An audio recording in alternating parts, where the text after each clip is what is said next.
کبھی ان کی آنکھیں بے حیا ہوئیں تو آنکھ کو واقعتاً نکال کے رکھ دیا۔ جب انہوں نے نکال دیا اور اس کے بعد ان کی پاک دامنی اور ان کی توبہ اللہ کو اتنی پسند آئی، تاریخ یہ بتاتی ہے جب بارش نہیں ہوتی تھی اور لوگ بارش کے لیے نکل رہے ہوتے تھے تو کسی ایسے درویش کو دیکھتے تھے جس نے آنکھ کی بے حیائی کی وجہ سے آنکھ کو نکالی، وہ ہاتھ پھیلاتا تو اللہ رحمت کی بارش برسا دیتا تھا۔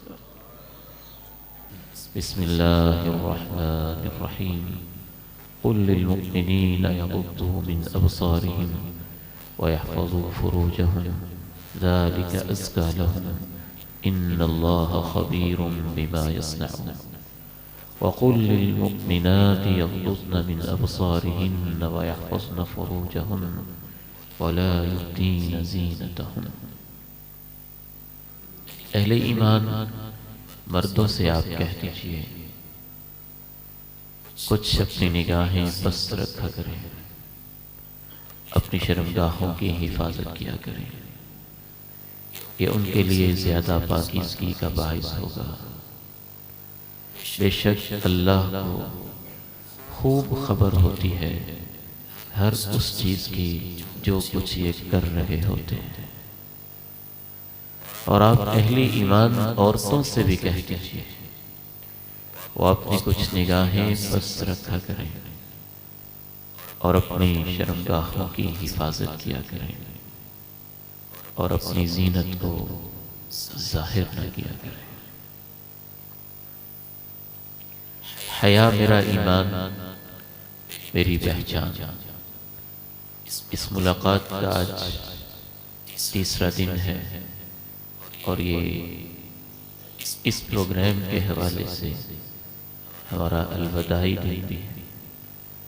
ایک خوشی بھی ہے کہ ایک مشن کی، ایک سیمینار کی، ایک تربیتی نشست کی تکمیل ہو رہی ہے اور کچھ اداسی بھی ہے کہ خیر والے یہ چہرے، نیکی والے یہ مبارک نوجوان، یہ محبت کرنے والے ہمارے بیٹے اور یہ ہمارے بزرگ، ان سے آج ہم اس تکمیل پہ الوداع ہو رہے ہیں۔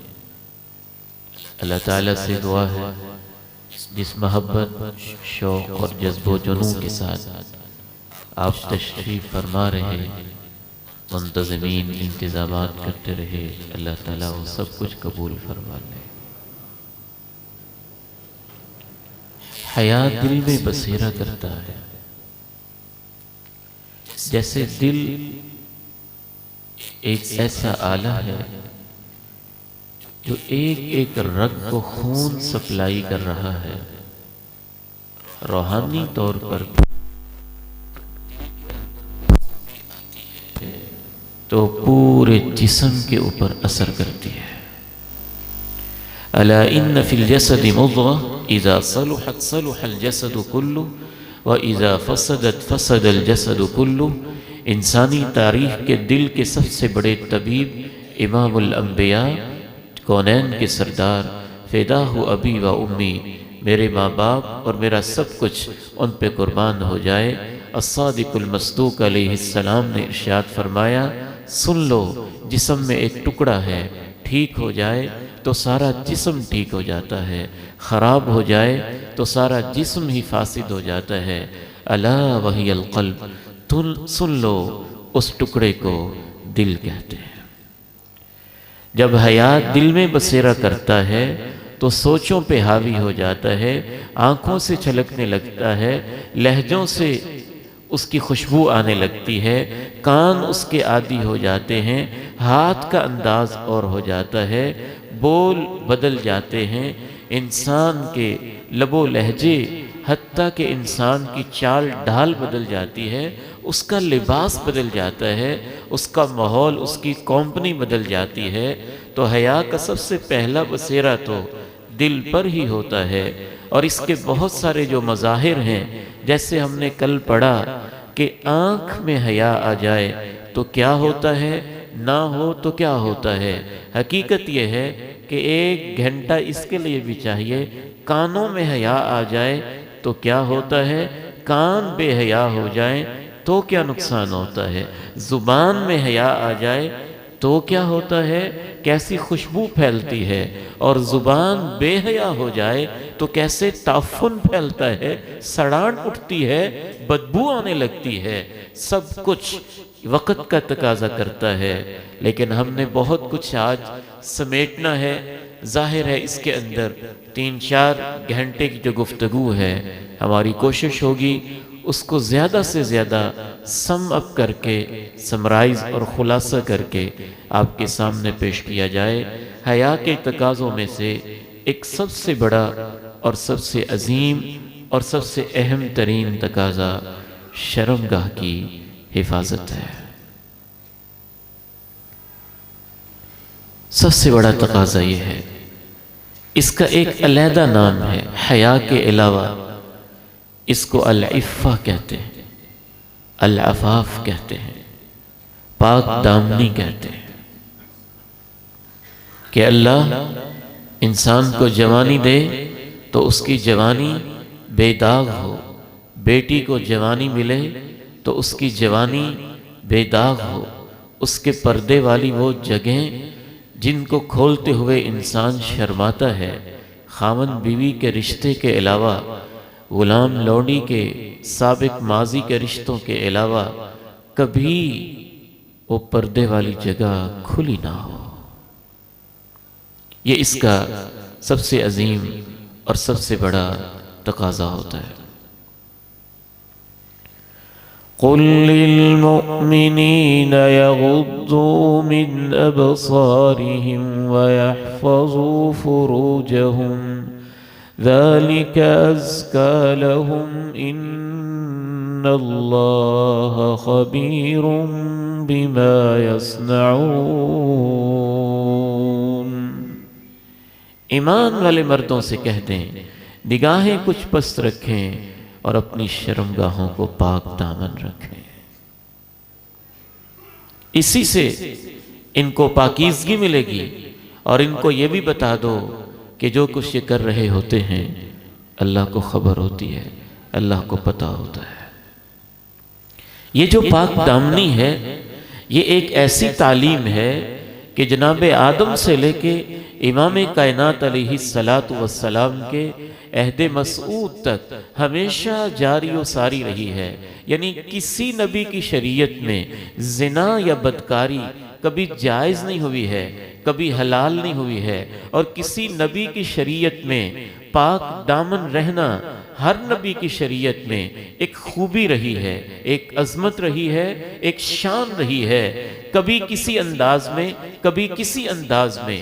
آپ یہاں سے اندازہ کر لیجئے، جناب موسیٰ علیہ السلام کا عہد مبارک ہے، اور اس عہد مبارک کے اندر ایک خاتون ہے، ابھی وہ خاتون اس کی شادی نہیں ہوئی ہے، وہ چلتے ہوئے آ رہی ہے، اور اللہ کو اس کا چلنا اتنا اچھا لگتا ہے، ہزاروں سال گزر گئے، اس کی چال کو اللہ نے قرآن کا حصہ بنا کے کہا وَجَاءَتْهُ إِحْدَاهُمَا تَمْشِي عَلَى اسْتِحْيَاءٍ، وہ اللہ کی بندی بڑے ہی حیا کے ساتھ چل کے آ رہی تھی۔ سیدہ مریم، اس کی پاک دامنی کا تذکرہ اللہ نے قرآن کا حصہ بنا دیا۔ وَمَرْيَمَ ابْنَتَ عمران التی احسنت فرجہا، اس مریم کا تذکرہ کیجئے جس نے اپنی شرمگاہ کی حفاظت کر کے اسے محفوظ کر کے رکھا تھا۔ جناب زکریا کا تذکرہ کیا تو اللہ نے خصوصاً ان کے حیا کا تذکرہ کیا۔ وَسَيِّدًا وَحَصُورًا وَنَبِيًّا مِّنَ الصَّالِحِينَ، وہ میرا پیغمبر ایسے اور ایسے، اللہ نے اس کی یہ عظمت رکھی تھی۔ جناب عیسیٰ علیہ السلام کا دور آیا تو پاک دامنی کی تعلیم اتنی بڑھا دی گئی، اور اس کے اندر ایسا بانکپن اور عروج نظر آتا ہے کہ انجیل میں آج بھی لکھا ہوا ہے جناب عیسیٰ اپنے امتیوں کو واعظ کرتے ہیں، اور واعظ کرتے ہوئے کہتے ہیں اگر تیری ایک آنکھ بے حیا ہو جائے اور اس کی وجہ سے تو برقدار ہونے لگے تو اس کو نکال کے پھینک دینا، ایک آنکھ کو نکالنا تیرے لیے اس سے بہتر ہے کہ تیرے پورے وجود کو جہنم میں پھینک دیا جائے۔ ہمارے دین کی یہ تعلیم نہیں ہے۔ ہماری شریعت میں یہ سختی نہیں ہے، اور نہ یہ میں کہنا چاہتا ہوں کہ اس پہ کوئی عمل کرے، اور نہ عمل ہمارے لیے ممکن۔ اللہ نے ہمارے دین میں آسانی رکھی، لیکن جناب عیسیٰ علیہ السلام کی تعلیمات کے اندر شرم و حیا میں ایسی سختی والی تعلیم پائی جاتی تھی، اور تاریخ باقاعدہ بتاتی ہے کہ بہت سارے جناب عیسیٰ کے ساتھیوں نے اور اس دور کے راہبوں نے اس کے اوپر عمل بھی کیا۔ کبھی ان کی آنکھیں بے حیا ہوئیں تو آنکھ کو واقعتاً نکال کے رکھ دیا۔ جب انہوں نے نکال دیا اور اس کے بعد ان کی پاک دامنی اور ان کی توبہ اللہ کو اتنی پسند آئی، تاریخ یہ بتاتی ہے جب بارش نہیں ہوتی تھی اور لوگ بارش کے لیے نکل رہے ہوتے تھے تو کسی ایسے درویش کو دیکھتے تھے جس نے آنکھ کی بے حیائی کی وجہ سے آنکھ کو نکالی، وہ ہاتھ پھیلاتا تو اللہ رحمت کی بارش برسا دیتا تھا۔ امام کائنات علیہ السلام کی آمد سے پہلے ہی جناب یوسف کا دور ہے، تو ان کی پاک دامنی کا تذکرہ، ان کے حیا کا تذکرہ، شرمگاہ کی حفاظت کا تذکرہ تو اللہ نے اس خوبصورت انداز میں کیا ہے کہ پوری انسانی تاریخ کے اندر اس سے خوبصورت سٹوری کوئی نہیں ہے، اس سے خوبصورت زمینی حقائق کے عین مطابق فصیح و بلیغ واقعہ کوئی نہیں ہے، اور اس واقعے کا ایک اہم ترین سبق پاک دامنی ہے، عزت کی حفاظت ہے، شرمگاہ کی حفاظت ہے۔ اور جس ماحول میں جناب یوسف نے اپنے آپ کو پاک دامن رکھا وہ انہی کا خاصہ تھا۔ بکتا بکاتا ہوا ایک نوجوان حالات کا مارا ہوا ایک محل کے اندر قیام پذیر ہے، وقت کے بہت بڑے ایک بادشاہ کا مہمان بنا ہوا ہے، شہزادوں والی اس کو سہولتیں ملی ہیں، اور اب وقت کی ملکہ جسے اللہ نے خوب حسن سے نوازا ہے، بن سنور کے اس کے سامنے ہے۔ قرآن نے جو نقشہ کھینچا ہے، قرآن کے الفاظ تو بڑے حیا والے ہوتے ہیں، لیکن اس کے اندر جو گہرائی پائی جاتی ہے انسان اس میں سوچتا ہے، تو مفسرین نے جو اس کی تشریح کی ہے انسان پڑھ کے حیران رہ جاتا ہے۔ وَرَاوَدَتْهُ الَّتِي هُوَ فِي بَيْتِهَا عَنْ نَفْسِهِ وَغَلَّقَتِ الْأَبْوَابَ وَرَاوَدَتْهُ الَّتِي هُوَ فِي بَيْتِهَا عَنْ نَفْسِهَا وَغَلَّقَتِ الْأَبْوَابَ وَقَالَتْ هَيْتَ لَكَ۔ پہلے اس نے بہلانے پھسلانے والی باتیں کی ہیں۔ نوجوان تو نوجوان ہے، کیسے پگھلتا ہے۔ باتیں کرنے کے بعد حسن و جمال کو پیش کیا ہے، پھر اس نے دروازے بند کر دیے ہیں، پھر اسی پہ صبر نہیں، آپے سے باہر ہی ہو گئی ہے اور اپنا سارا جسم جناب یوسف کے سامنے پیش کر دیا ہے۔ قال معاذ اللہ انہ ربی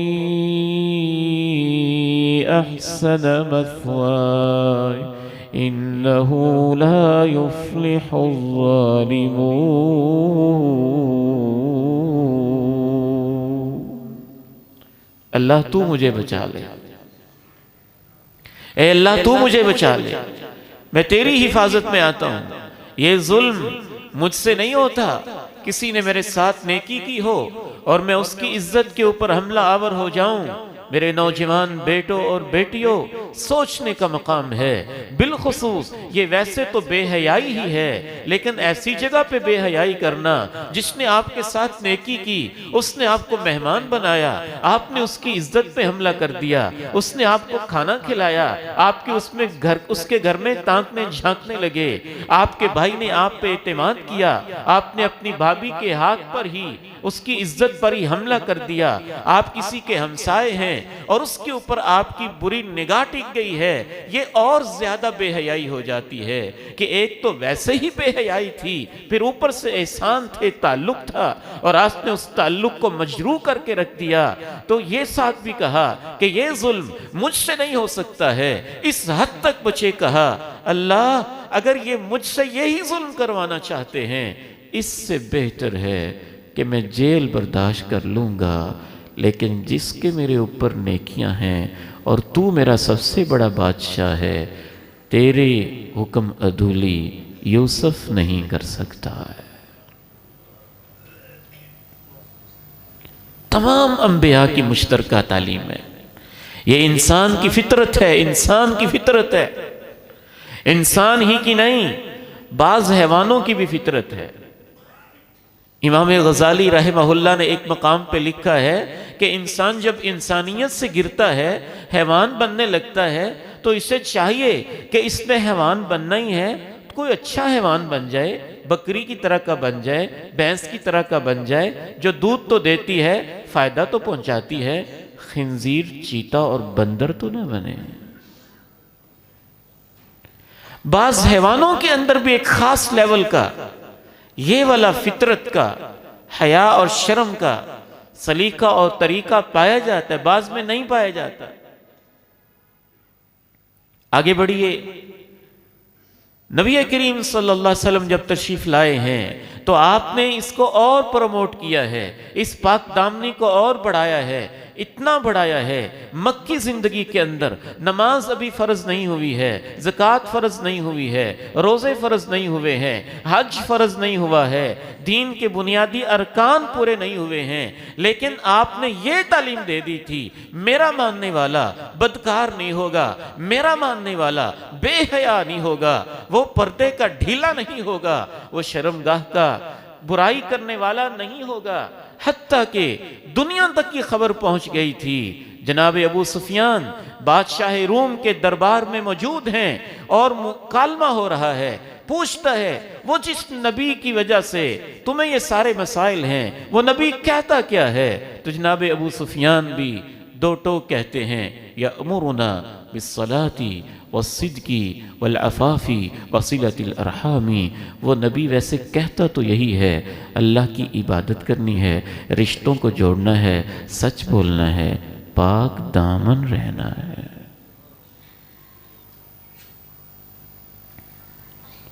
اور مدنی زندگی میں تو اس وقت تک کسی کا اسلام آپ قبول نہیں کرتے تھے جب تک وہ وعدہ نہیں کرتا تھا۔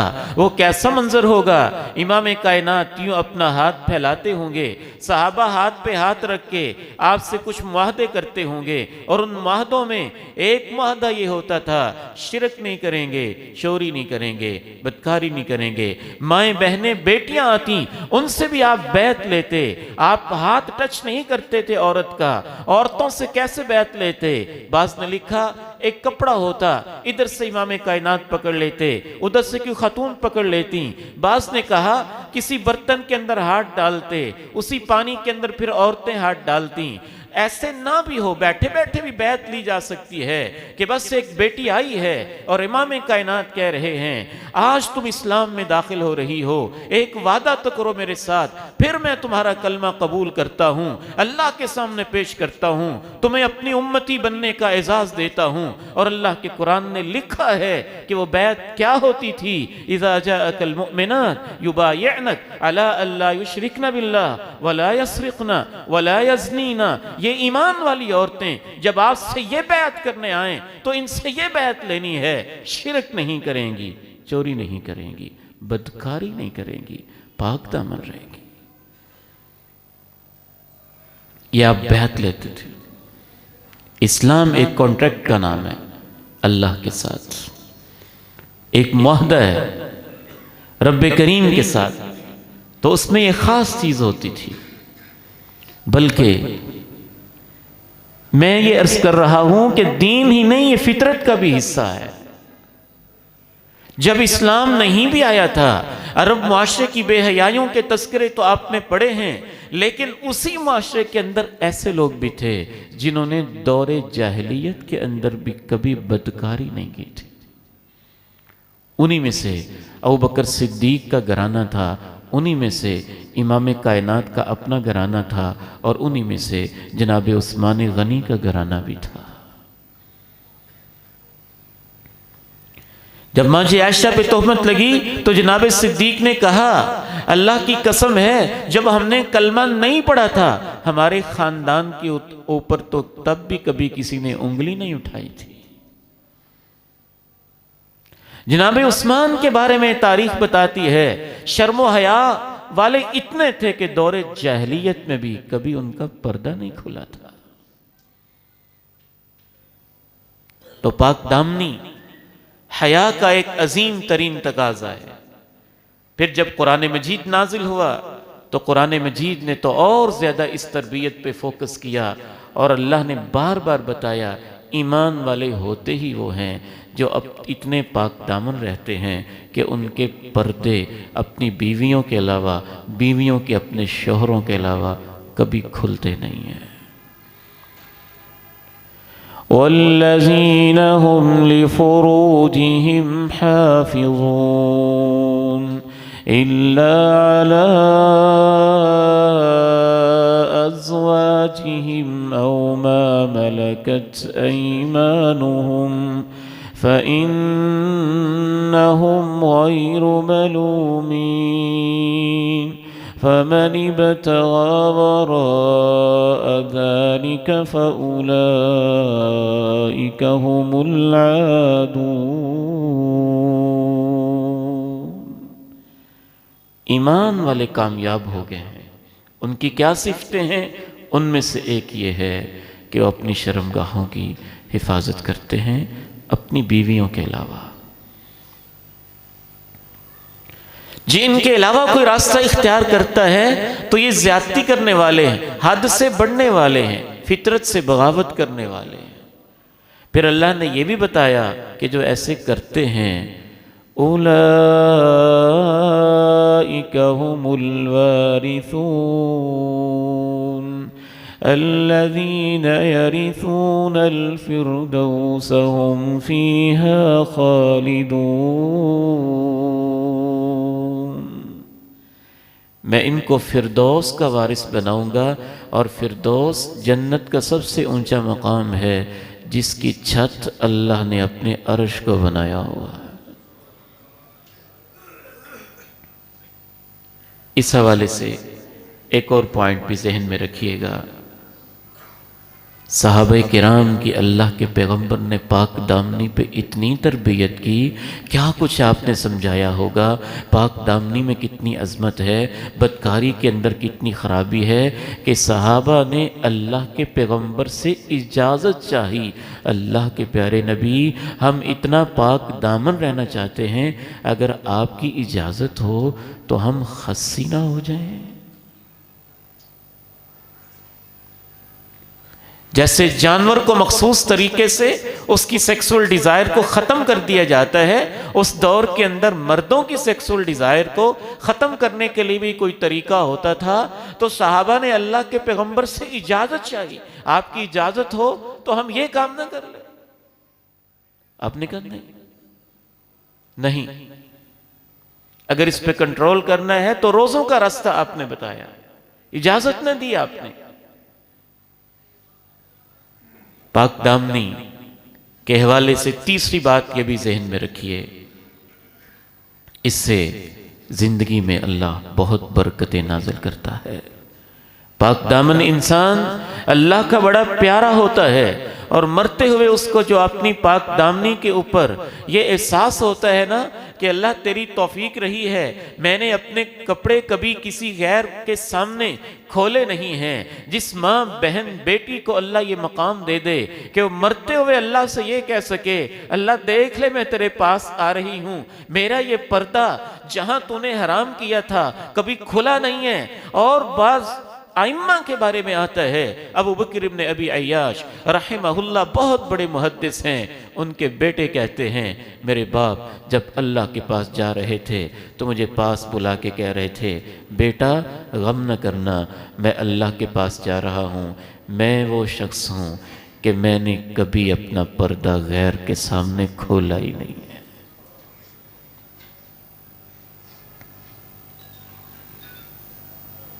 اگر بندہ یہ اللہ کو واسطہ دے کے دعا کر دینا تو اللہ اس کی دعا بھی قبول کر لیتا ہے۔ اگر کوئی اللہ سے یہ کہہ دینا کہ اللہ دیکھ لے، تیرے فضل سے تو نے میری اتنی حفاظت کی ہے کہ میرا پردہ کبھی کسی حرام جگہ پہ کھلا نہیں ہے، اگر وہ یہ الفاظ کہہ دے، میں اس مسجد میں بیٹھ کے کہتا ہوں، اللہ اپنے اس بندے سے اتنا پیار کرے گا کہ اس کی دعا کو قبول کر لے گا۔ دلیل وہ حدیث ہے، ذرا اس میں غور تو کیجئے۔ امام کائنات کہتے ہیں غار اور طرح طرح کی مصیبت میں پھنس جاتے ہیں، ہوا چلتی ہے، طوفان آتا ہے، جھکڑ اور آندھی کی شکل بن جاتی ہے، اور 3 نوجوان غار میں پناہ گزین ہو جاتے ہیں، اور ان میں سے ایک کہتا ہے، اے اللہ میری ایک کزن تھی، میں اس سے ویسے ہی محبت کرتا تھا جیسے کوئی نوجوان کسی نوجوان لڑکی سے محبت کیا کرتا ہے، لیکن ہمیشہ وہ پاک دامن، کبھی مجھے کوئی راستہ نہیں دیتی تھی، حالات نے جبر کیا، وہ پریشان ہو گئی، حالات کی ماری تھی، مجھ سے مانگنے آئی، اس نے ڈیمانڈ کی 100 دینار چاہیے، اور 100 دینار اس حساب سے بہت بڑی قیمتی چیز بنتی ہے۔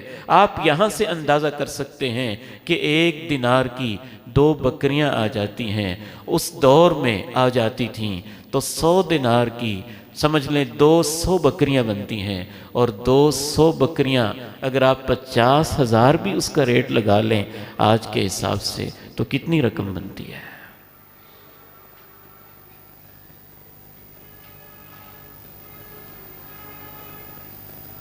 کوئی 1 کروڑ کے لگ بھگ یا اس سے اوپر 1 کروڑ کا انتظام کرتا ہے آج کی پرچیزنگ پاور کے حساب سے، دے دیتا ہے۔ جنون شیطنت کا اتنا اس کے اوپر سوار ہے، اور وہ حالات کی ماری ہوئی اس کے سامنے آ تو جاتی ہے، لیکن پھر اللہ کا خوف بھی اسے ستاتا ہے، اور کہتی ہے اتق اللہ ولا تفض الخاتم، میں تو حالات کی ماری ہوئی تھی، تو اللہ سے ڈر جا، اور جس جوانی کی میں نے حفاظت کی ہے آج میرے پردہ بکارت کو چاک نہ کرنا۔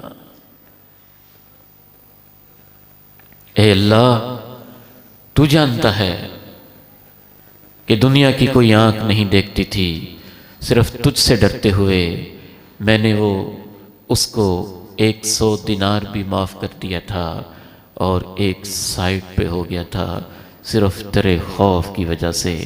اللہ تجھے میری یہ پاک دامنی، میرا یہ بچنا، تیرے خوف کی وجہ سے، گناہ سے احتیاط اگر تجھے قبول ہے تو آج مجھے نجات دے دے۔ ادھر اس کے الفاظ پورے ہوتے ہیں اور اللہ پتھر کو پیچھے ہٹا دیتا ہے۔ وَمَن يَتَّقِ اللَّهَ يَجْعَل لَّهُ مَخْرَجًا وَمَن يَتَّقِ اللَّهَ يَجْعَل لَّهُ مَخْرَجًا۔ اللہ کا یہ وعدہ ہے، وَالْحَافِظِينَ فُرُوجَهُمْ وَالْحَافِظَاتِ وَالذَّاكِرِينَ اللَّهَ كَثِيرًا وَالذَّاكِرَاتِ أَعَدَّ اللَّهُ لَهُم مَّغْفِرَةً وَأَجْرًا عَظِيمًا۔ یہاں اللہ نے مردوں کا علیحدہ تذکرہ کیا، عورتوں کا علیحدہ کیا۔ وہ مرد جو اپنی شرمگاہوں کی حفاظت کرتے ہیں، اور وہ عورتیں جو اپنے پردے والی جگہوں کی حفاظت کرتے ہیں، وہ مرد جو بہت زیادہ اللہ کو یاد کرتے ہیں، اور وہ عورتیں جو بہت زیادہ اللہ کو یاد کرتی ہیں۔ اعد اللہ لہم مغفرہ، اللہ نے ان کے لیے بڑی بخشش رکھی ہوئی ہے، وَأَجْرًا عَظِيمًا، اور بہت بڑا اجر بھی رکھا ہوا ہے۔ چوتھی بات اس حوالے سے یہ بھی ذہن میں رکھیے گا، جو پاک دامن ہوتا ہے اس کے دامن میں ایک خوشبو ہوتی ہے، اس کے کردار میں ایک مہک ہوتی ہے، اس کی کردار کے اندر ایک خوشبو ہوتی ہے۔ انشاءاللہ ہمیں اللہ سے امید ہے کہ اس کی قبر بھی اس کی خوشبو سے مہک جاتی ہے۔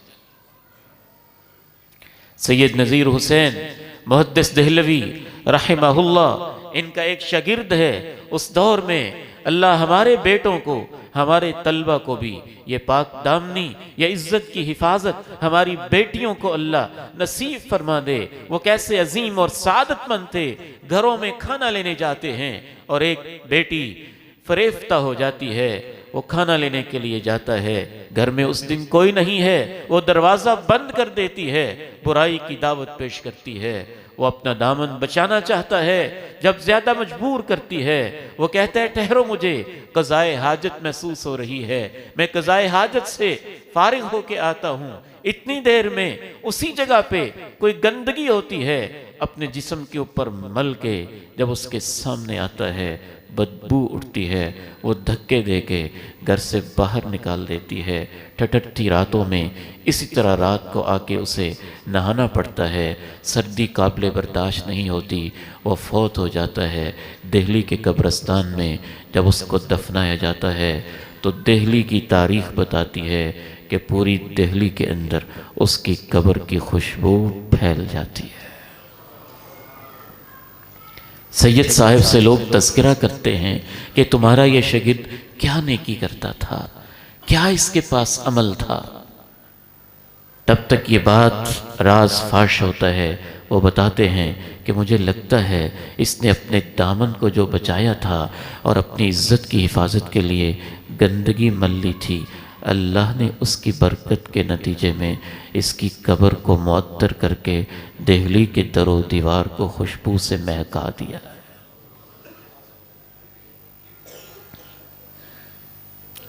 پانچویں بات، جو پاک دامن ہوتا ہے، کل قیامت کے دن جب انسانوں کو کوئی جگہ نہیں مل رہی ہوگی اور ہر ایک دوسرے سے راہ فرار اختیار کرتا ہوگا، اللہ کی طرف سے اعلان ہوگا، وہ نوجوان کہاں ہے؟ دعتهم امرأة ذات منصب وجمال فقال انی اخاف اللہ، جس نے خود بھاگ کے نہیں، کسی عورت نے بھاگ کے اسے برائی کے لیے پیش کیا تھا۔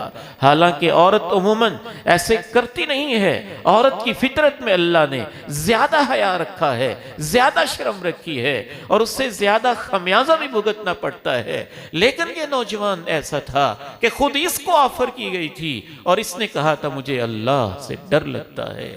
اللہ کہیں گے آج میں تجھے اپنے عرش کا سایہ نصیب کرنا چاہتا ہوں۔ چھٹی اور آخری بات عرض کر کے ہم گفتگو کے دوسرے حصے کی طرف بڑھیں گے کہ اللہ رب العزت نے پاک دامن انسان کے لیے ایک ایسا مقام بھی رکھا ہوا ہے کہ اللہ کے نبی علیہ السلام نے اسے جنت کی گارنٹی دی ہے۔ مَن يَضْمَن لِّي مَا بَيْنَ لَحْيَيْهِ وَمَا بَيْنَ رِجْلَيْهِ اضمن لہ الجنہ۔ اے نوجوانوں، تم مجھے دو ضمانتیں دے دو۔ امام کائنات کہتے ہیں میں تمہیں جنت کی ضمانت دوں گا جو میرا امتی مجھے ضمانت دے دے، ایک اس چیز کی جو اس کے دو جبڑوں کے درمیان ہے، یعنی زبان کی، زبان سے پاکیزہ بولے، سچ بولے، اچھا بولے، غیبت نہ کرے، چغلی نہ کرے، فحش باتیں نہ کرے، بے حیائی کے بول نہ بولے، گالیاں نہ دے، اس طرح کے معاملات نہ کرے، شرک کے کلمات نہ کہے، جو مجھے یہ ضمانت دے دے جو اس کے دو جبڑوں کے درمیان یہ چیز ہے اس کی، اور ایک اس چیز کی ضمانت دے دے۔ یا اللہ، میں تیرے نبی پہ قربان جاؤں، کیسے شرم و حیا والے پیغمبر ہیں، ایسا حیا ہے آپ کی زبان اقدس کے اندر، حیا کی ایسی خوشبو ہے کہ آپ نے پردے والی جگہ کا نام لینا بھی پسند نہیں کیا، کہا جو مجھے ضمانت دے دے اس کی جو دو ٹانگوں کے درمیان ہے تو میں اسے جنت کی ضمانت دیتا ہوں۔ اور امت کی بیٹیوں کو آپ نے کیا ضمانت دی؟ صرف جنت کی نہیں ضمانت دی، اس سے بھی آگے کی ضمانت دی۔ کہا ایما امرأۃ، میری امت کی جو عورت بھی صلت خمسہا، 5 نمازیں پڑھے، وصامت شہرہا، رمضان کے روزے رکھ لے، وَأَطَاعَتْ بَعْلَهَا، خامن کی اطاعت کر لے، وَحَصَّنَتْ فَرْجَهَا، اور اپنے پردے والی جگہ کی حفاظت کر لے، اللہ اس کے لیے قیامت کے دن جنت کے 8 دروازے ہی کھول دیں گے۔ اس کے برعکس بے حیائی، بدکرداری اور زنا، اس کا کیا انجام ہے اس کا بھی ہم پوری طرح تذکرہ نہیں کر سکتے، چند ایک اشارے ضرور کرنا چاہیں گے۔ ادھر ذرا آپ توجہ کیجیے گا، اللہ تعالیٰ نے 3 چیزوں کا تذکرہ ایک مقام پہ نہیں، کئی مقامات پہ اکٹھا کیا ہے: شرک، زنا اور قتل۔ شرک، زنا اور قتل۔ حقوق اللہ میں یاد رکھیے گا، حقوق اللہ میں سب سے بڑا ظلم شرک ہے۔ ایک مشرک اپنے سر کو، اپنی پیشانی کو، اپنے ہاتھ کو، اپنے جسم کو، اپنے وجود کو اللہ کے علاوہ کسی اور کے سامنے جب جھکا دیتا ہے، کسی قبر کی ڈھیری پہ کھڑے ہو کے جب اس سے اپنی زبان کھول کے دعا کرتا ہے یا اپنے سر کو غیر اللہ کے در کے اوپر جھکا دیتا ہے، تو حقوق اللہ میں اس سے بڑا ظلم کوئی نہیں ہے۔ اور کوئی عورت جب اپنے جسم کو غیر اللہ، غیر مرد کے علاوہ، خاوند کے علاوہ کسی اور کے سامنے پیش کر دیتی ہے، یا کوئی مرد اپنی پاک اور حلال طیب بیوی کے علاوہ کسی اور کے سامنے اپنے جسم کو کھول دیتا ہے، تو جس طرح مشرک بے غیرت ہے کہ اللہ کا حق کسی اور کو دے رہا ہے، بدکار مرد اور بدکار عورت بے غیرت ہے، کسی کی امانت کسی اور کو دے رہا ہے۔ اس لیے اللہ نے شرک اور زنا کا ساتھ ساتھ تذکرہ کیا، اور ساتھ ہی قتل کا تذکرہ کیوں کیا؟ یہ بھی سمجھنے والی بات ہے، اور خصوصاً پڑھے لکھے طبقے کو میں صرف اشارہ ہی کرنا چاہوں گا، تفصیل میں نہیں جاؤں گا۔ آپ یونان کی تاریخ دیکھ لیں، رومن امپائر کی تاریخ دیکھ لیں، آپ دنیا کی تمام تہذیبیں اٹھا کے دیکھ لیں، دنیا کے تمام تمدن کو اٹھا کے دیکھ لیں، دنیا کے اندر بے حیائی نے ایسے ایسے پر کھولے ہیں، ایسے ایسے انداز اپنائے ہیں، اس طرح کے انداز اپنائے ہیں کہ قرآن مجید کے اشاروں سے یہ پتہ چلتا ہے جب بھی معاشرہ بے حیا ہوتا ہے تو اصل میں وہ قتل کر رہا ہوتا ہے، وہ قاتل معاشرہ ہوتا ہے، قاتل معاشرہ ہوتا ہے، قاتل معاشرہ ہوتا ہے۔ کیوں؟ نسل انسانی کی بقا نکاح میں ہے۔ میاں بیوی جب ایک تعلق قائم کرتے ہیں تو وہ کرپٹ نہیں ہوتے، وہ بے حیا نہیں ہوتے، وہ بد کردار نہیں ہوتے، ان کا ایک سوشل کنٹریکٹ ہوتا ہے، ایک ایگریمنٹ ہوتا ہے۔ میرا آپ کے ساتھ یہ وعدہ ہے، آپ کا میرے ساتھ یہ وعدہ ہے۔ وہ وعدہ کرنے کے بعد پاک دامن بن کے رہتے ہیں، پاک دامن بننے کے بعد اس کے ریزلٹ میں جو اولاد پیدا ہوتی ہے اس کی حفاظت کرتے ہیں، اس کی نگہبانی کرتے ہیں، معاشرے کے اوپر احسان کرتے ہیں۔ وہ عورت ایک ماں بنتی ہے، اپنے پیٹ میں تکلیف اٹھاتی ہے، اپنا سب کچھ بچے کے لیے قربان کر دیتی ہے، اپنی جوانی کو اس کی خاطر قربان کر دیتی ہے، اپنے آرام کو تج کر دیتی ہے۔ وہ مرد 12 گھنٹے 14 گھنٹے مزدوریاں کما کے اپنے جنسی خواہش کی تکمیل کے نتیجے میں جو انسانی نسل آگے بڑھ رہی ہے اس کا باپ بنتا ہے، اس کی پرورش کرتا ہے۔ اللہ نے زنا اور قتل کا اکٹھا تذکرہ اس لیے کیا ہے کہ جو بدکار مرد ہوتا ہے، جو بدکار عورت ہوتی ہے، وہ پورے معاشرے کے مجرم ہوتے ہیں۔ وہی فعل جو نسل انسانی کی بقا کے لیے کرنا ہوتا ہے۔ مرد کی یہ خواہش نہیں ہوتی کوئی اولاد پیدا ہو، عورت کی خواہش نہیں ہوتی کوئی اولاد پیدا ہو، خواہش بھی نہیں ہوتی، معاہدہ بھی نہیں ہوتا، ایگریمنٹ بھی نہیں ہوتا۔ زانیہ بدکار عورت ماں نہیں بننا چاہتی ہے، زانی اور بدکار مرد باپ نہیں بننا چاہتا ہے۔ یہ جوڑا پورے معاشرے کا اتنا بڑا مجرم ہوتا ہے۔ جس عمل کو انسانی نسل کے لیے اختیار کرنا تھا، یہ صرف حیوانوں کی طرح جسمانی ملاپ کے لیے استعمال کرتے ہیں، بلکہ حیوانوں سے بھی گئے گزرے ہوتے ہیں۔ حیوان بھی چند دن تک بچے کو پال لیتے ہیں، سنبھال لیتے ہیں، لیکن یہ تو اس کے لیے بھی تیار نہیں ہوتے ہیں۔ نہ صرف یہ کہ تیار نہیں ہوتے ہیں، اگر حمل ٹھہر بھی جائے تو قتل کرواتے ہیں، ابارشن کرواتے ہیں، کسی نہ کسی طریقے سے ضائع کرواتے ہیں، بچے کو مار بھی دیتے ہیں، کبھی روڑی پہ پھینک بھی دیتے ہیں، کبھی پریگننسی کو روکنے والی ادویات استعمال کرتے ہیں، کبھی ایسے آلات اور ایسی اشیاء استعمال کرتے ہیں۔ رب کریم میں تیرے قرآن پہ قربان جاؤں، اسی لیے اللہ نے شرک، زنا اور قتل کو اکٹھا بیان کیا ہے۔ ہر زنا قتل ہوتا ہے، انسانیت کا قتل، نسل انسانی کا قتل، نسل انسانی کے خلاف غداری۔ اور یاد رکھیے، جس طرح سے کسی کی بیٹی، کسی کی بہن، کسی کی بیوی کے ساتھ بدکاری کی جائے تو اسے غیرت آتی ہے، اللہ کی عزت کی قسم اٹھا کے کہتا ہوں، دنیا کے سب باپوں کی غیرت اکٹھی کی جائے اور سب بھائیوں کی غیرت ملا لی جائے تو عرش والے رب کو اس وقت اس سے زیادہ غیرت آتی ہے کہ میرا بندہ حلال راستے کو چھوڑ کے حرام راستے کو کیوں اپنا رہا ہے، یہ انسانیت کا قتل کیوں کر رہا ہے۔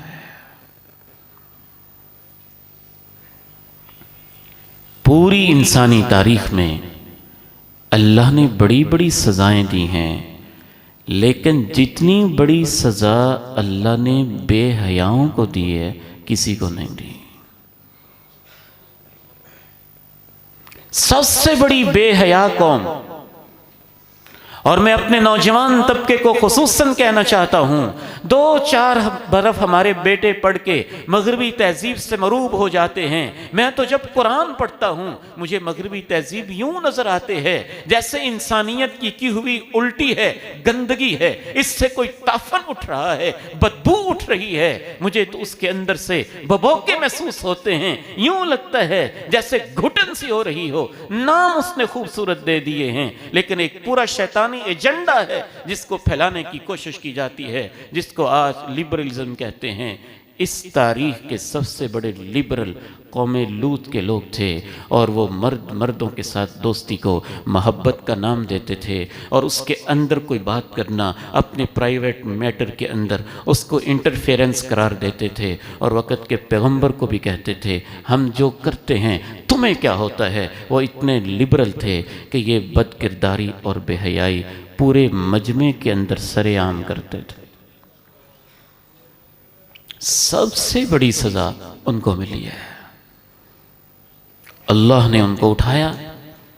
حتی سمع نباح کلابہم ونہیق حمیرہم، ان کے کتوں کے ہنہنانے، ان کے کتوں کے بھونکنے، گدوں کے ہنہنانے کی آوازیں آسمان کے فرشتے بھی سننے لگتے ہیں۔ امام ابن کثیر کہتے ہیں پھر اتنا اوپر اٹھا کے اللہ ان کو نیچے پٹخ دیتے ہیں، اسی پہ بس نہیں، پھر ان کے اوپر پتھروں کی بارش برساتے ہیں۔ امام کائنات سے بڑا کوئی اس دنیا میں رؤوف الرحیم آیا ہے؟ وَمَا أَرْسَلْنَاكَ إِلَّا رَحْمَةً لِّلْعَالَمِينَ لَقَدْ جَاءَكُمْ رَسُولٌ مِّنْ أَنفُسِكُمْ عَزِيزٌ عَلَيْهِ مَا عَنِتُّمْ حَرِيصٌ عَلَيْكُمْ بِالْمُؤْمِنِينَ رَءُوفٌ رَحِيمٌ۔ اللہ کے پیغمبر میں ایسی رحم دلی تھی کہ ایک جانور کو بھی دیکھ کے آپ کا دل پسیج جاتا تھا، اس جانور کو یہ تکلیف کیوں ہو رہی ہے، لیکن یہ رؤوف رحیم پیغمبر بھی جو بد کردار شخص ہے اور بد کردار عورت ہے، اور خصوصاً شادی کے بعد بھی ایسی شرمناک حرکت کرتا ہے، یہ حرکت کرتی ہے، اللہ کے پیارے نبی نے یہ قانون بنا دیا جیسے اللہ نے قوم لوط کو نیچے پٹک کے اوپر پتھروں کی بارش برسائی تھی، ایسے شادی شدہ بد کردار مرد اور عورت کو گڑھا کھود کے تم اوپر پتھروں کی بارش برساؤ، اور اس وقت تک جب تک ان کے وجود سے زمین پاک نہیں ہو جاتی ہے، جس کو حد رجم کہا جاتا ہے۔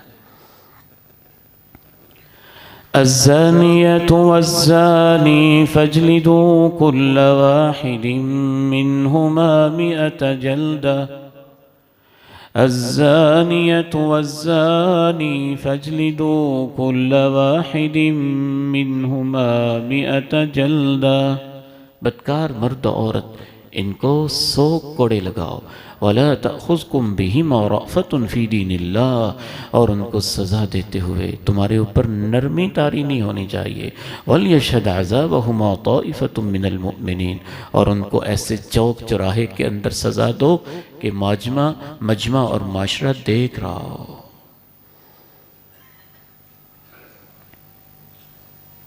اس حوالے سے تیسری بات یہ بھی ذہن میں رکھیے۔ تو پہلی بات میں نے عرض کی تھی کہ بدکاری اور بے حیائی سے اللہ کو غیرت آتی ہے۔ دوسری بات میں نے عرض کی تھی اس وجہ سے اللہ نے اس کے لیے بدترین سزا رکھی ہے۔ شرک، قتل، زنا کو اللہ نے اکٹھے بیان کیا ہے۔ یہ ایک لحاظ سے انسانیت کا قتل ہوتا ہے۔ اور یاد رکھیے گا جس معاشرے کے اندر بھی بے حیائی ہو جاتی ہے واقعتاً وہاں برتھ ریٹ کم ہو جاتا ہے، شرح پیدائش کم ہو جاتی ہے۔ تیسری بات، بدکاری اور بے حیائی کی وجہ سے اللہ اس بندے سے ایمان کو چھین لیتا ہے۔ رسول اللہ صلی اللہ علیہ وسلم ارشاد فرماتے ہیں لا یزنی الزانی حین یزنی وہو مؤمن، بدکار شخص جب بدکاری کرتا ہے اس وقت وہ ایمان کی حالت میں نہیں ہوتا ہے۔ چوتھی بات یہ بھی نوٹ کیجئے گا، بدکار انسان کی دعا اللہ قبول نہیں کرتا ہے۔ رسول اللہ صلی اللہ علیہ وسلم ارشاد فرماتے ہیں تفتح ابواب السماء نصف اللیل، جب آدھی رات ہوتی ہے آسمان کے دروازے کھل جاتے ہیں اور آسمانوں سے ایک فرشتہ اعلان کرتا ہے کہ آؤ اللہ تمہیں بلا رہا ہے۔ آپ ارشاد فرماتے ہیں تو اس وقت بندہ مومن جو بھی دعا کرتا ہے اِلَّا اسْتَجَابَ اللَّهُ دَعْوَتَهُ، اللہ اس کی دعا کو قبول کرتا ہے۔ ہاں ایک بندے کی اللہ دعا نہیں قبول کرتا، خصوصاً وہ عورت اِلَّا زَانِيَةً تَسْعَى بِفَرْجِهَا، اس بدکار عورت کی جو اپنی شرمگاہ اور اپنی عزت کو پیش کر کے کمائی کرنا چاہتی ہے، یا وہ جو لوگوں سے ظالمانہ ٹیکس وصول کرتا ہے۔ پانچویں بات، وہ اللہ نے قرآن میں ایک جامع پیٹرن پہ نقل کی ہے، اس کی تشریح کا وقت نہیں، بس آج سن لیں آپ۔ ان الذين يحبون ان تشيع الفاحشة في الذين آمنوا لهم عذاب أليم في الدنيا والآخرة، لهم عذاب أليم في الدنيا والآخرة، بے شک وہ لوگ جو چاہتے ہیں اہل ایمان میں بے حیائی پھیل جائے ان کے لیے دردناک عذاب ہے، دنیا میں بھی اور آخرت میں بھی۔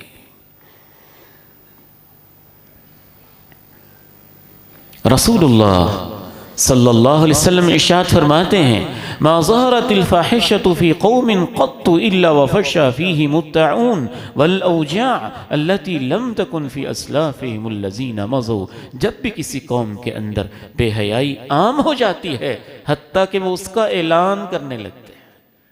اللہ اکبر، کیا جامع الفاظ ہے۔ بے حیائی اتنی عام ہو جاتی ہے کہ وہ اس کا اعلان کرنے لگتے ہیں۔ اعلان کا وہی معنی ہے جس کو آج آپ ایڈورٹائزمنٹ کے نام سے یاد کرتے ہیں، ایک اشتہار کے اوپر عورت، ایک کلپ کے اوپر عورت، ایک صابن کی ٹکیا کے اوپر عورت، ایک ایک چیز کے اوپر عورت، ایک ایک چیز بیچنے اور اس کی خرید و فروخت کے لیے عورت کو اشتہار بنا دیا گیا۔ حوا کی بیٹی کو اعلان اور اشتہار کا ذریعہ بنا دیا گیا۔ جب بھی کوئی قوم اتنی فحاشی کرتی ہے کہ اس کے اندر یہ عام ہو جاتی ہے الا وفشى فيهم الطاعون، تو ان کے اندر طاعون کی بیماری پھیلتی ہے، اور وہ بیماریاں جو ان کے بزرگوں میں کبھی نہیں ہوئی تھی۔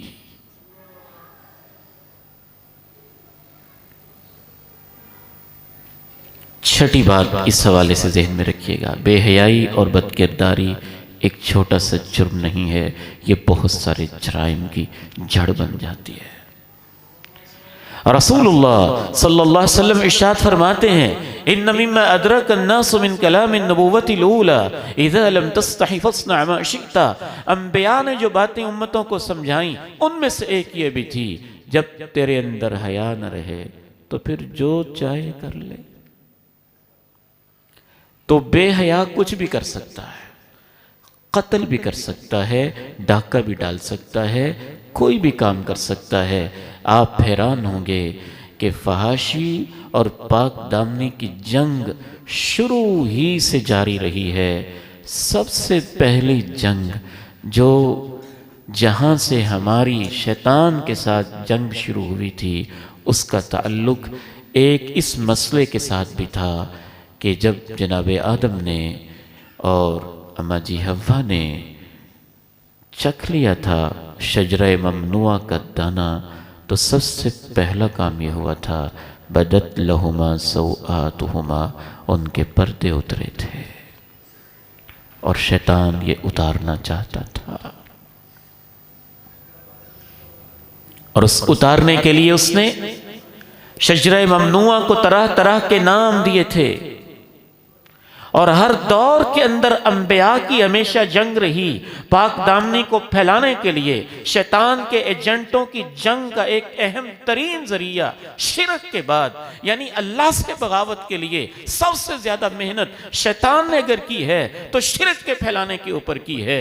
اور حقوق العباد میں اگر شیطان نے اللہ کے بندوں کے حق پہ ڈاکہ ڈالنے کے لیے سب سے زیادہ محنت کی ہے تو یاد رکھنا قتل پہ نہیں کی، چوری پہ نہیں کی، ڈاکے پہ نہیں کی۔ شیطان کی سب سے بڑی محنت فیملی سسٹم کے اوپر ہے کہ ان کا خاندان ٹوٹ جائے اور یہ بے حیائی پہ لگ جائے تو قتل ڈاکہ چوری خود ہی ہو جائے گا۔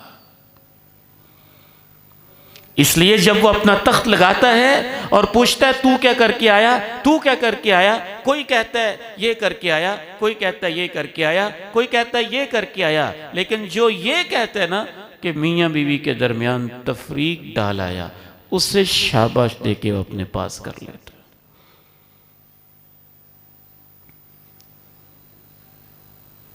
وقت اجازت نہیں دیتا، لیکن اشارہ ضروری ہے کہ کس طرح سے بے حیائی نے انسانی تاریخ میں انسانوں سے کیا کچھ کروایا ہے۔ جناب یحییٰ علیہ السلام کا دور ہے اور اس دور کے اندر لوگ بڑے لبرل تھے۔ جیسے آج کہتے نا آپ پرائیویٹ معاملے کے اندر دخل اندازی، مولویوں کا کیا کام ہے، یہ پاک دامنی، یہ شرم و حیا، یہ کیا چیز ہوتی ہے، میرا جسم میری مرضی، تم کون ہوتے ہو ہمارے معاملات کے اندر مداخلت کرنے والے، محبت کے اندر رکاوٹ بننے والے۔ یہ تو شروع سے مسئلہ رہا ہے۔ یہ آپ شاید دین کو پورے شعور سے سمجھتے نہیں ہیں، آپ سمجھتے ہیں کہ یہ نئے نعرے ہیں۔ ہم تو پوری طرح جانتے ہیں کہ کتنے پرانے نعرے ہیں۔ جناب یحییٰ کے دور میں یہی صورتحال چل رہی تھی، اور ایک بادشاہ بدبخت ایسا بھی تھا جو اسی طرح کے دعوے کرتا تھا، اور ایک عورت کے ساتھ اس کا معاشقہ اور سلسلہ تھا۔ جناب یحییٰ نے جب پاک دامنی کی تعلیم دی تو اس بے حیا عورت نے کہا تھا یہ پیغمبر ہماری محبت میں رکاوٹ بن کے کھڑا ہوتا ہے، پاک دامنی کی تعلیم دیتا ہے۔ تو اس وقت کے بادشاہ ہیروڈس نے، آج بھی بائبل کے اندر لکھا ہوا ہے، جناب یحییٰ کے سر کو قلم کر کے کاٹ کے سر کو تھال میں رکھ کے اس بد کردار عورت کو تحفے کے طور پہ بھیج دیا تھا۔ جب قوم سمود کو وقت کے پیغمبر نے سمجھایا تھا کہ دیکھنا اس اونٹنی کا خیال رکھنا، تو امام ابن کثیر نے جو وجوہات لکھی ہیں اونٹنی کو قتل کرنے کی، اس کے اندر ایک وجہ انہوں نے یہ بھی لکھی ہے کہ ایک عورت نے نوجوانوں کو ورغلانے کے لیے کہا تھا میری خوبصورت بیٹیاں ہیں، جو اس اونٹنی کا کام تمام کرے گا میں اپنی ساری بیٹیاں اس کے سامنے کروں گی، جس سے چاہے وہ تعلق قائم کر لے۔ تو اس خواہش کے اندر ایک نوجوان نے اونٹنی کی کونچیں کاٹ دی تھیں، اور کاٹنے کے بعد پوری قوم پہ اللہ کا عذاب آیا تھا۔ جناب علی رضی اللہ تعالی عنہ کو جب شہید کیا گیا ہے تو اس کے پیچھے خارجی ذہنیت بھی تھی، تکفیر کا مسئلہ بھی تھا، لیکن اس کے ساتھ ساتھ تاریخ یہ بتاتی ہے ایک فیکٹر یہ بھی تھا کہ ایک خارجی عورت نے کہا تھا اگر تم میرے ساتھ شادی کرنا چاہتے ہو تو میرا حق مہر یہ ہے کہ جناب علی کو شہید کر دو. تو اس بے حیائی کے لیے اس نے جناب علی رضی اللہ تعالیٰ عنہ کو شہید کیا تھا. اِذَا لَمْ تَسْتَحِ فَاصْنَعْ مَا شِئْتَ، جب تم بے حیا ہو جاؤ پھر جو چاہو کر لو. اس حوالے سے آخری ایک دو باتیں بھی ذہن میں رکھیے. قبر میں جب انسان جاتا ہے تو اس وقت اسے اپنی بے حیائی کی شدت کا احساس ہوتا ہے. امام غزالی رحمہ اللہ لکھتے ہیں کہ قبر کے جو سانپ اور بچھو ہوتے ہیں اصل میں وہ ہمارے اعمال ہی تو ہوتے ہیں. اور قیامت کے دن تو سب سے بڑا مسئلہ یہ ہوگا. میں اپنے بیٹوں اور بیٹیوں سے خصوصاً کہنا چاہتا ہوں،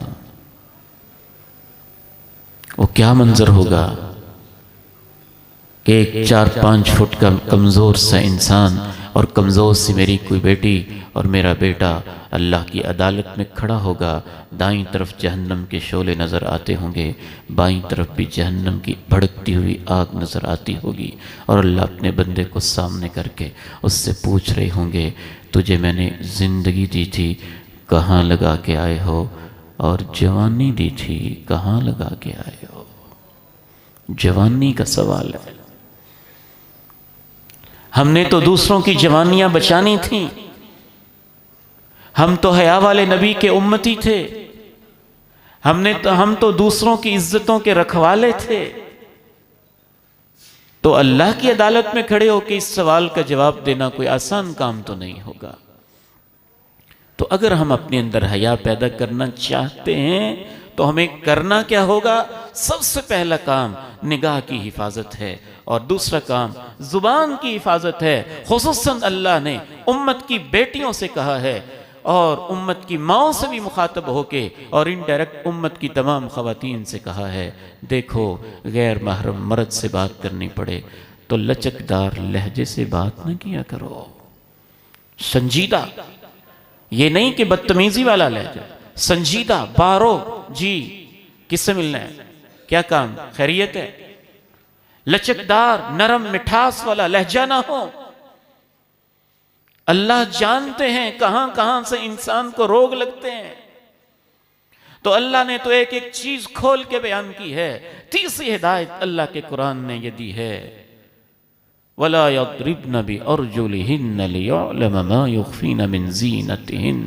تمہاری چال ایسی نہ ہو کہ اس چال کے اندر سے برائی کی دعوت ملتی ہو. پٹک پٹک کے زمین پہ چال نہ چلو، اس طرح کی چال نہ چلو جس سے تمہاری زینت کا اظہار ہوتا ہو. اللہ نے چوتھی ہدایت اللہ اور اللہ کے نبی نے دی ہے، تمہارا لباس ایسا ہو جو حیا کی عکاسی کرتا ہو. اور اس میں سب سے بڑی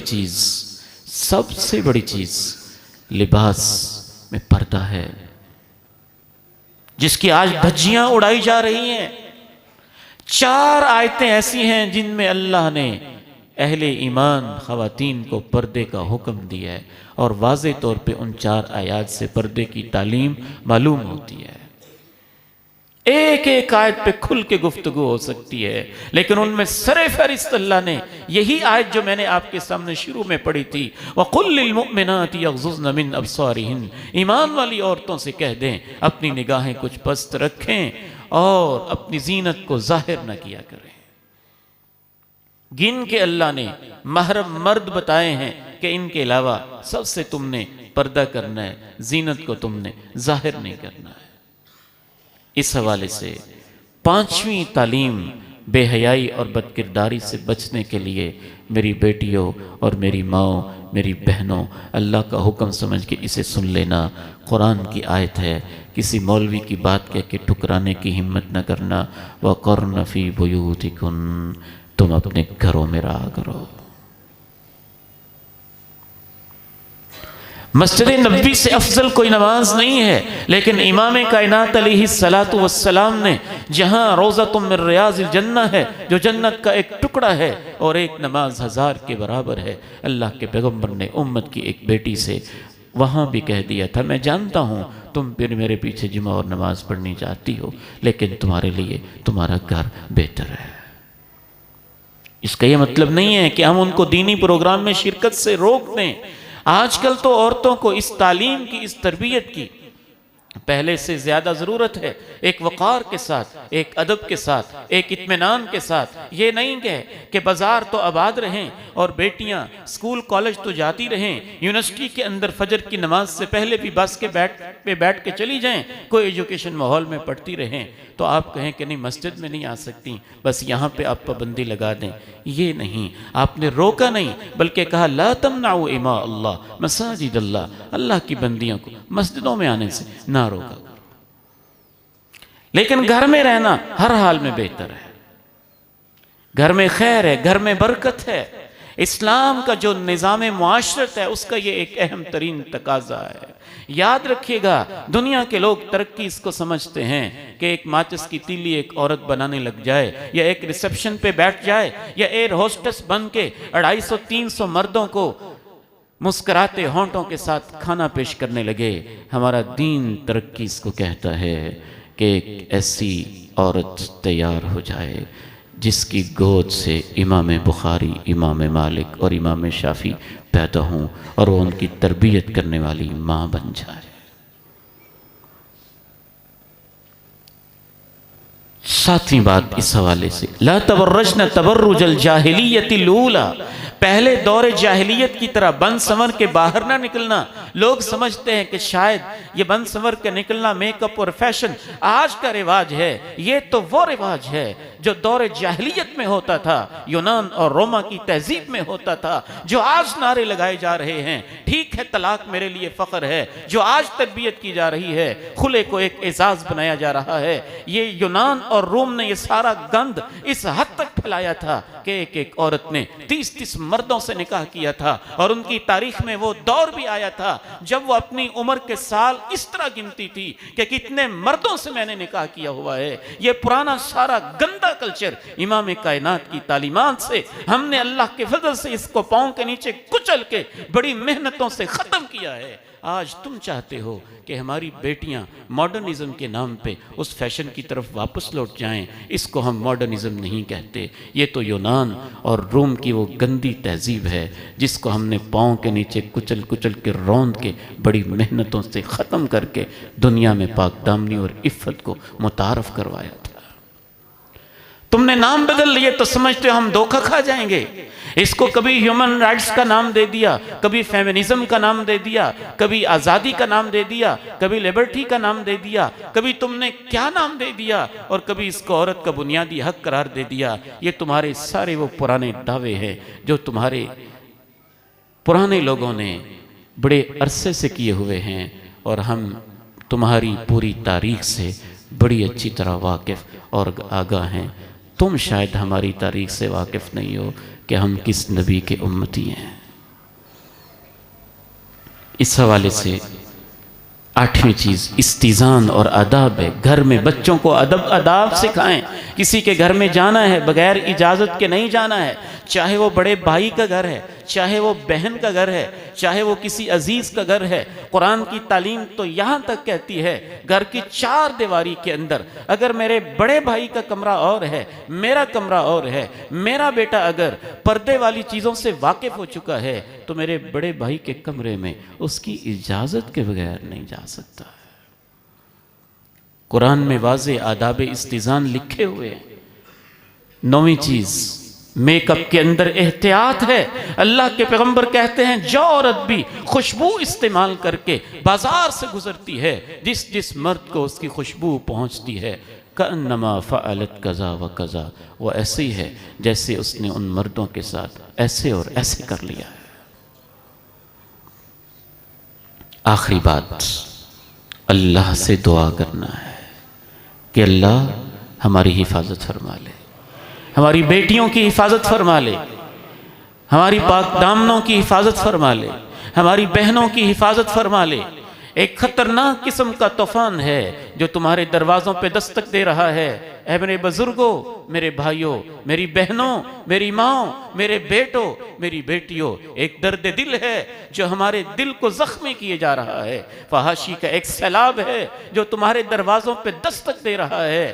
یہ لیبرل لوگ، یہ آزاد خیال لوگ، یہ دین کے باغی لوگ، یہ خواہشات کے پجاری لوگ، طرح طرح کے ناموں سے جو عورت کو گھر سے باہر نکالنا چاہتے ہیں، تو اس میں کوئی ان کی معصوم اور اچھی خواہش نہیں ہے، اس کے اندر بنیادی ترین ان کی خواہش پرستی اور جنس کا غلبہ ہے، اور اس کا نتیجہ آج پوری دنیا دیکھ رہی ہے۔ اس وقت بھی جاپان کے اندر ایک سال میں تقریباً، جو مجھے اس وقت یاد پڑ رہا ہے، 70,000 لوگ اس حال میں مرے ہیں کہ مرتے ہوئے ان کے پاس کوئی بھی نہیں تھا۔ ایک سال میں 90,000 لوگ ایک سال میں ایسے مرے کہ پاس کوئی پوچھنے والا نہیں تھا، اور ان 90,000 میں سے کتنے ہی وہ تھے جن کی موت کی خبر تب ہوئی جب ان کی کوٹھیوں سے بدبو اٹھنے لگی۔ کیا پاکستان میں پہلے کبھی آپ نے اس طرح کا واقعہ سنا تھا؟